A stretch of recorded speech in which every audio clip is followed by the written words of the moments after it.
Hi, I'm Dr. Leah Adams, and I'm a clinical psychologist who works in the psychology department in the Women and Gender Studies program.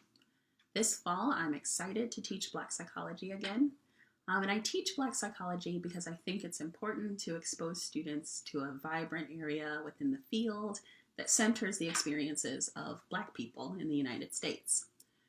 In our class, we will discuss and evaluate key theoretical trends in Black psychology.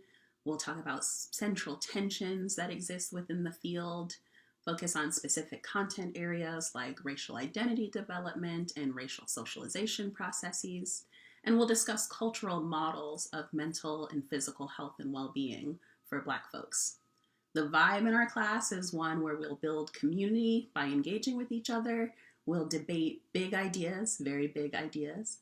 We'll critique media, and we'll come together to form a greater appreciation for the scholarly contributions of historical figures and researchers in this area. So I hope that you will consider enrolling, and I hope to meet you soon.